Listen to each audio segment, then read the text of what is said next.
Hello everyone, welcome back to The Media Couple. I'm Rory. And I'm Sophie. Where we break down the latest in film, TV, and this episode, Christmas adverts. Indeed. It is after Halloween, therefore obligatory Christmas ads are coming out. We have ranked all our favourites from 10 to 1. We'll be revealing our favourite at the end of this video, along with one that didn't even make the list, so stick around to the end. But yes, it's been a year for Christmas ads. Yes, it has been. Shall we start with number 10? Absolutely. So at number 10, we went for Lidl. Now, for those of you who haven't seen the Lidl one, we are going to link them in the video.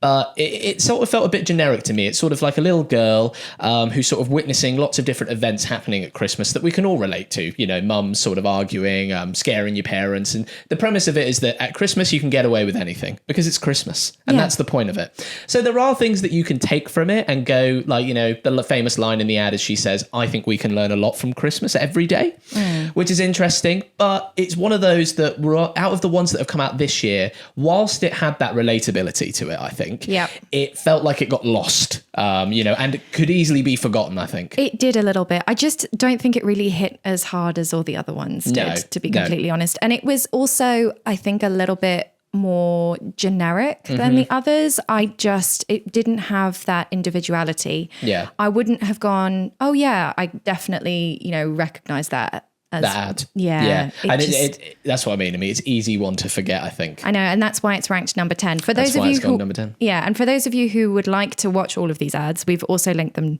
down below in the description. Yeah. So you can have a look at all of that. But yes, Lidl was number 10, unfortunately. This year it just didn't quite get there. Didn't quite get there. Number 9 on the list is Aldi. Yeah. Now, this one's interesting. I mean, Aldi, we put number 9 purely because you have to respect the fact that it's their own IP. Kevin the Carrot is their original IP that they came up with. So hats off to anyone who is creating content where the brand themselves have come up with the characters. Yeah. And, you know, he's a lovable character. Kids love him, you know. But I felt like this was the idea that he's going on his stag do. Yeah. And again, it's one of those where they've actually split it in 2. It says to be continued at the end when he sort of stops a wedding or something like that. Yeah. Which is kind of fun. They're obviously splitting it up, making it more of a thing for kids to be like, I can't wait to see what Kevin gets up to in the next episode. Again, I felt like it's one of those that out of the ones that came out this year, it's again fallen through the cracks and a bit forgettable. I just feel a little bit like Kevin has been around a little bit too long for me to like get into. A little bit too long. Stop it. Sophie, this is Aldi. Yeah, but I just think that I don't mind it, but I'm just also not that invested. And I wonder how invested kids are in the character now, because these kids are getting a bit older. I don't know. Yeah.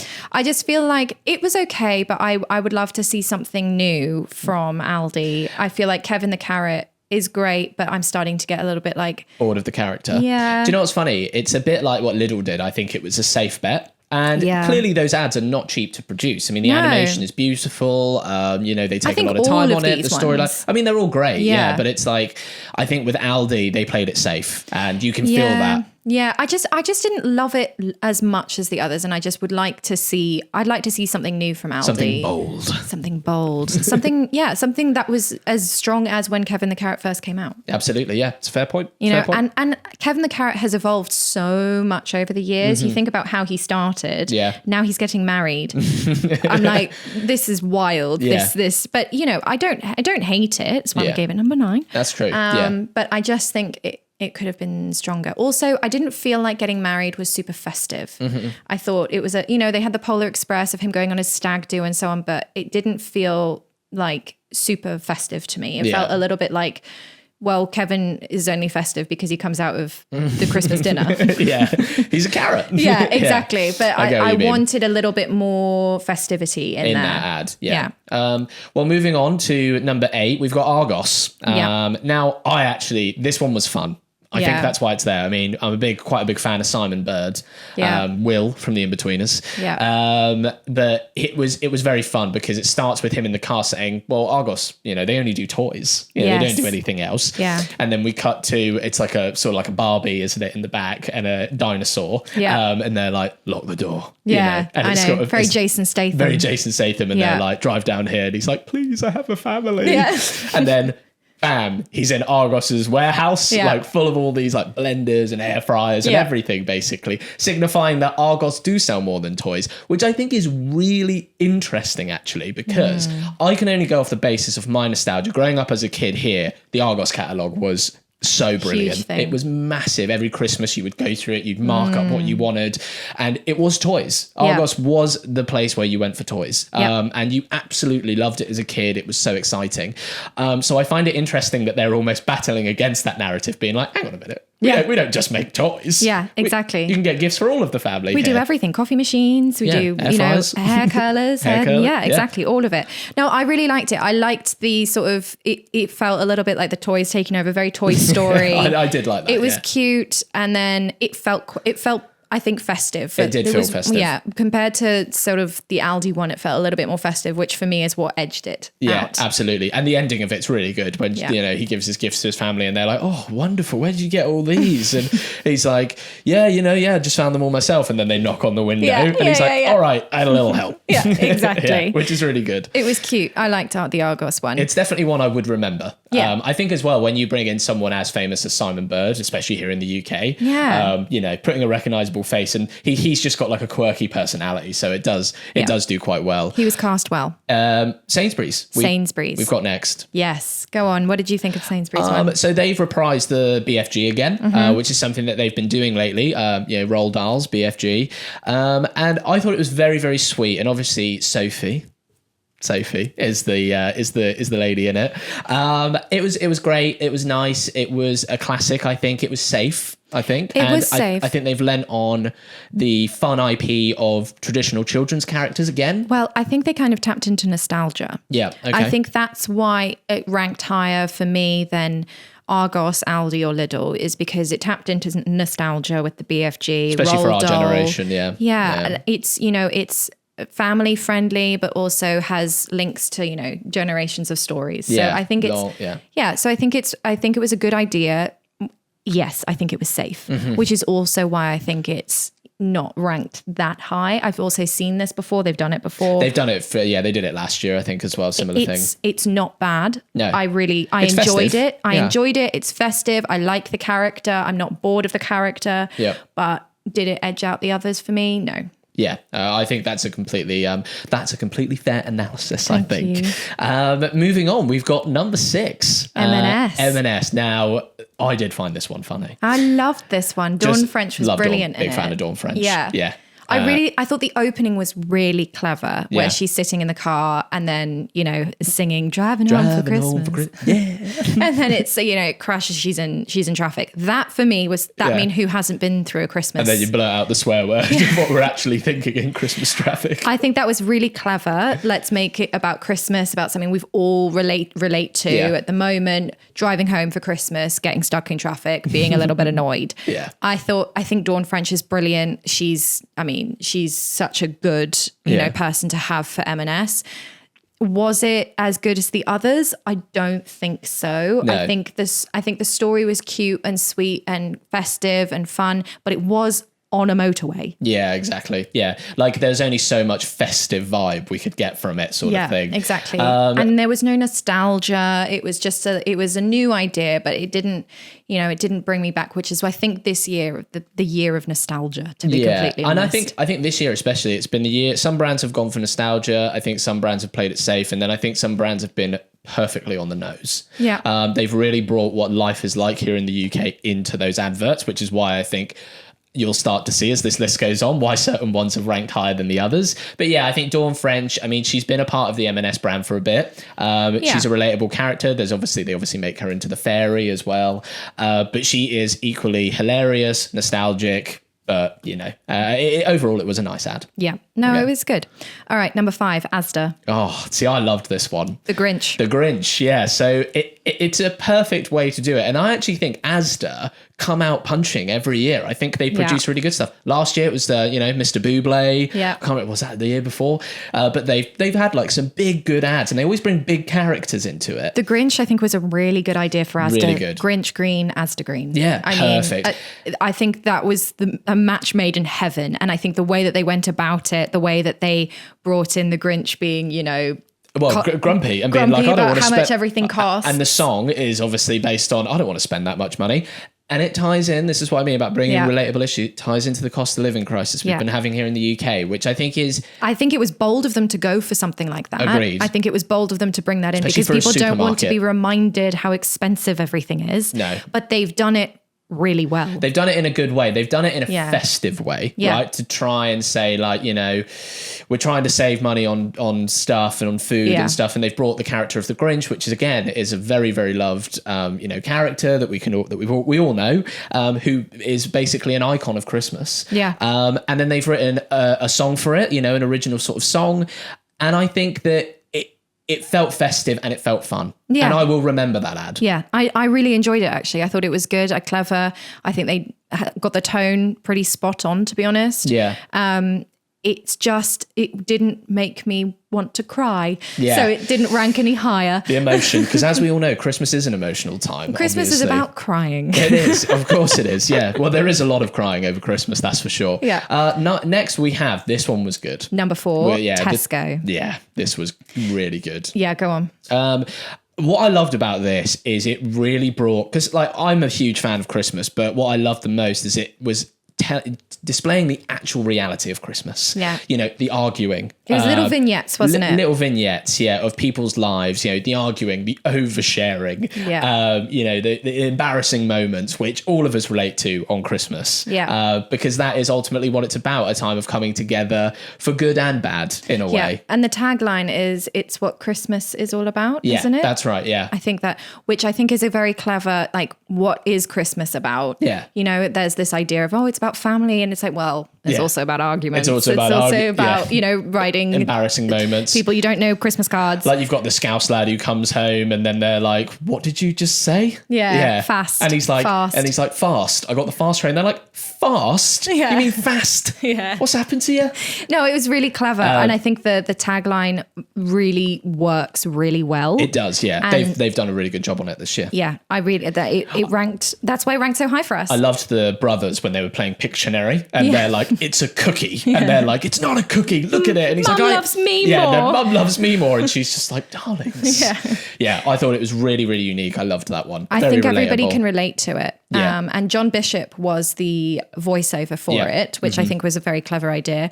It's nice that it's not London centric as well. And we're getting and not Southern. Yeah. And I feel like it's nice that we've got Northerners in it. Yeah, definitely. I really enjoyed that.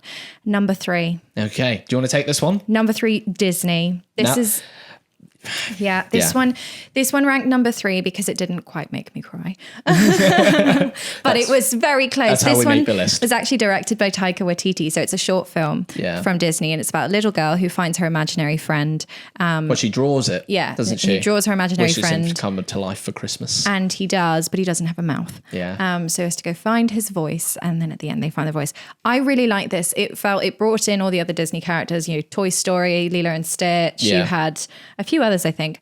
But what I liked about it was this imaginary friend felt for it. And it's what Disney does best. It makes you feel for these characters. And I really liked that, this character was really given emotion. Yeah.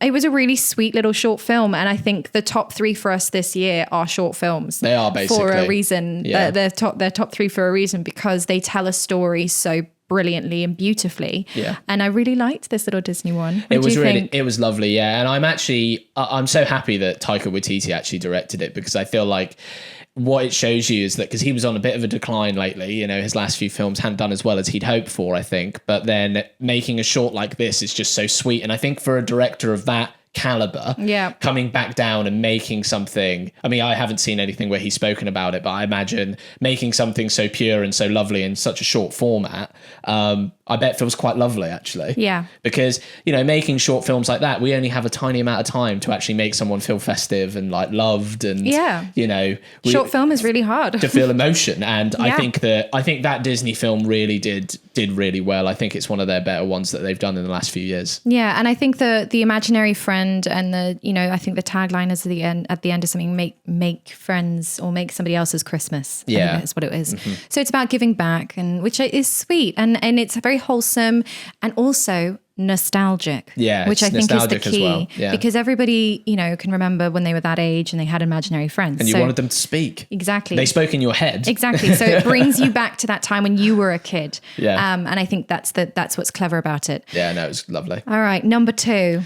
John Lewis. John Lewis is number 2. John Lewis is number 2. I mean, it's really interesting with this. I mean, me and Sophie both, like when we were at school and at uni and stuff, you used to study the John Lewis ads if you studied film and TV. And just because they were so iconic and they've produced so many fabulous ads over the years. And this one this year in particular, I think hit me really hard. I think it was just so lovely. It was all about sort of masculinity and a son struggling to connect with his dad, basically. Yeah. And the way his dad was like a 90s raver, which I absolutely loved. Yeah. And his dad is unwrapping a gift from under the tree, and it's a record, a vinyl, right? Yeah. And he puts it on and he's transported back to the dance floor, to the rave culture of the 90s.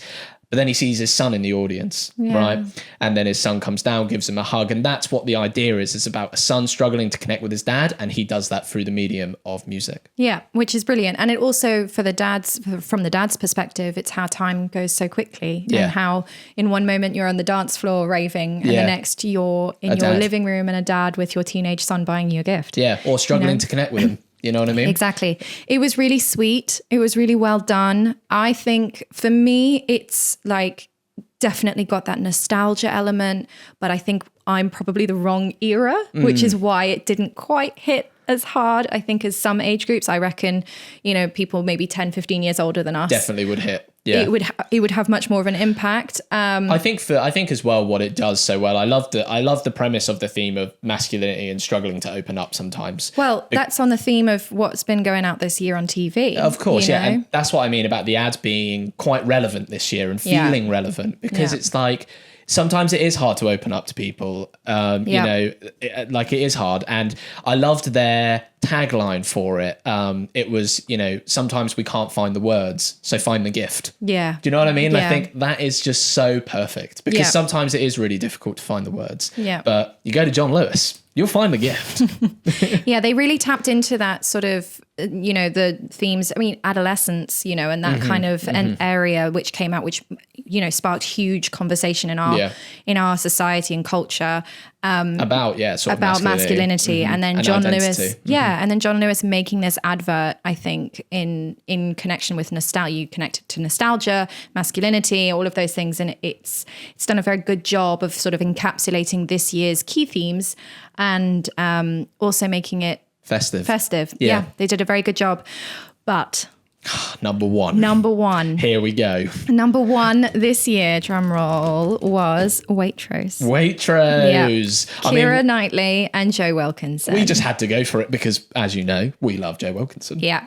And we love Keira Knightley. We do love Keira as well. I mean, who doesn't? Okay, so the reason I wanted to put this number 1 was because I feel like this one felt the most like a short story. Yeah, but it was a short film. It was a short film. Yeah. And I think it tapped into the Christmas movie rom-com short film sort of market that I think none of the others have really done, except I do remember one year Vodafone did it. Yeah, with Martin Freeman. And I thought those ads were brilliant. Yeah. And I'm so glad that Waitrose has done this. And it's clever, Keira Knightley, Joe, and also Joe Wilkinson. I mean, they did. He's everywhere. I know, but they did well to get him to do this. Yeah. Off the back of Traitors and now coming into this, he's really growing up. He's everywhere, Joe, which we love. I mean, the premise of the story as well is one that a lot of people can relate to. Totally. Joe has basically lost his wife, and he says historically, like, "Oh, my wife always said that I could never date another woman after she'd gone unless it was Keira Knightley." And what happens? Joe is shopping for cheese in Waitrose, and he bumps into Keira Knightley. Yeah, brilliant. And what's funny is there's that scene in it where they're at the door and he's knocking, and it actually reprises the Love Actually moment. It does, which is brilliant. And I think, why wouldn't you? Of course, you've got Keira Knightley. Had to be done. Keira Knightley. But I think that's what's so clever about this one is they've got Keira Knightley, who obviously is, one of the Christmas girls. Well, she's in one of the most famous Christmas movies ever. Love Actually, which everybody watches. Yeah. And that scene is so famous, it's so iconic. So it feels like a really perfect match. We had to do it. Yeah.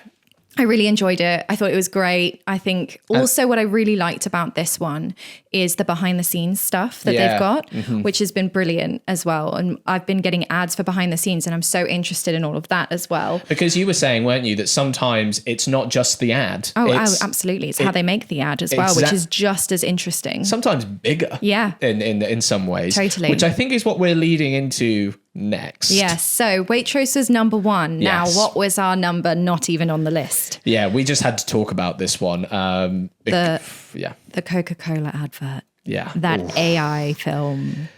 100% created by AI. Yeah. And obviously it reprises their famous, what was it? Coming... Yeah, their famous Santa one, or with the Coca-Cola red trucks. Holidays are coming. Yes. Holidays are coming. Which, I mean, the ad was, I'll be honest with you, to me, I hated it. Yeah, it looked like AI. It felt like AI. It felt like it had no, it didn't make me feel festive at all. I just think they kind of missed the mark with it, to be honest. I just don't think it didn't give me nostalgia. It just made me a little bit annoyed. Yeah. And they were like, oh, it was made out of 70,000 prompts. And I'm like, well, okay, cool. And what about all those people who, would have worked to make that ad? I don't know. I thought for something as big as Christmas, there's no people in it either. Yeah, and a brand as big as Coca-Cola. And I think, I get what you mean. I mean, you can feel that it's just a random bunch of animals. But I think this is it, because I think this is the price sometimes you pay with. I think AI is the future. And I think what Coca-Cola have done, and a brand as famous as arguably one of the most famous brands on earth, is that I think they've jumped the gun a bit here. I think that they have gone on the AI train and been like, we want to produce it. We want to produce a massive campaign and we're going to use our most famous IP ever. Holidays are coming. But some of the things in it, like the trucks are all different shapes. Yeah. And then some of the fingers on Santa are a bit odd. The fact that they've only used animals looks to me as though, okay, so you've only used animals because human beings are still very difficult to produce and also, in AI. Can you imagine the copyright issues with a human being? Like that would be really, you're not going to have, image rights for a seal. Exactly. Don't exist, right? Depends on the seal. Yeah, well, if they've got a good management, then. But yeah, like I didn't like it. I didn't think it just made me feel like, are you using AI because you want to make the ad cheaper? Yeah. And that just doesn't really feel like you're Coca-Cola. No. Like, let's not make it cheaper. You don't need to do that. You don't need to do that. Like, we all know you have money. Yeah, they've got so much money. Spend the money. And I'm like, what? And I feel like this is the time of year. I feel like as well, if they'd done this ad for like a summer advert or something like that, Christmas is about people. And I was think about to say the same thing. Christmas is about people, not AI. Exactly. Yeah. And I feel like they'll learn from it. Yeah. Because it's like, if they'd made an advert that involved a lot of people, because it's like what you say, sometimes it's not the ad, it's about the story of how the ad was made. Yeah. Right? And who makes ads? People, human beings. Yeah. That's why we find them interesting. And I feel like with this, it's like, but because no one, there's no actual story behind it apart from the controversy that there's 70,000 prompts and all this stuff. It's like, what was the need to do it, especially in the most, happy period? Yeah. So basically what you're telling us is that the Christmas spirit is generated. Yeah, basically. Yeah. It's fake. Yeah. In okay. A way, yeah. Great. Yeah. Like that's the message I got. And I just didn't really like the Christmas spirit is not generated. The Christmas spirit is what all these other ads have done really well. And they've hit the nail on that, I think. And made it about people. And Coca-Cola just you just went way too in the wrong direction. Definitely. I think. Yeah, I agree. But anyways, the last question we have. Yes. The last question we have is, what is your best ever Christmas ad? Because I know what mine is. See, I know what mine is. I think we we share the same one. My all-time favorite Christmas ad is Sainsbury's 2014. Yeah. And that is the World War II, 1914. World War One. World War One, 19. Yeah. Sorry, World War One. The World War One, 1914. Like they're in the trenches and they come out and they have a it's basically game. The famous story is about the German soldiers and the British soldiers, and it's a true story. It was Christmas Eve and then Christmas Day, and basically for that one moment they decide to shake hands and stop fighting because it's Christmas, and play a game of football and have a drink and stuff like that. And I think what it connects you to which is just amazing. It captures the human spirit so much, is that one, we don't actually understand, like we can come together in times of our biggest differences. Totally. Do you know what I mean? And our biggest conflicts can be resolved in moments that we all share universally, you know, moments of connection, of love, of wanting to be together, you know, and I think that ad encapsulates that so uniquely that I've not actually seen an ad do it before. No. Which I think is just incredible. I think that, I think that advert is, by far the best Christmas ad I think I've ever seen. And it's probably because it's so heart-wrenching. Yeah, it is. You know, and it's so much, like you said, so encapsulates the Christmas spirit. Unlike what Coca-Cola just did. Yeah, Coca-Cola like crushed the Christmas spirit. Whoever's at Coke was like, we don't want Christmas this year. We want AI Christmas in the bin. You know. Oh dear. So can we go back to some, you know, original people ones? Yeah, like, I think that would be ideal. But yes, that is it. That is our Christmas advert top 10 this year. Let us know what you think. I have a feeling we're going to have a lot of opinions down below in the comments. So please do let us know. Have we got it all wrong? Yeah. Is Lidl number 1 and Waitrose number 10? Is Coca-Cola number 1? Let us know what you think, what your favorite one is. And we would love to hear more. Thank you for being here. Thank you for listening. We put these out every single week, and we will be here next week again with a new episode. Absolutely. So make sure you tune in then. And also tell us what your favourite Christmas advert is. Yeah, of all time. Yeah. What's your favourite? Yeah. And you can also, of course, see all of these videos below in the description. So do make sure to check them out if you haven't already. Thanks for being here, and we'll see you next week. Cheers, guys. Thank you. Bye. Bye.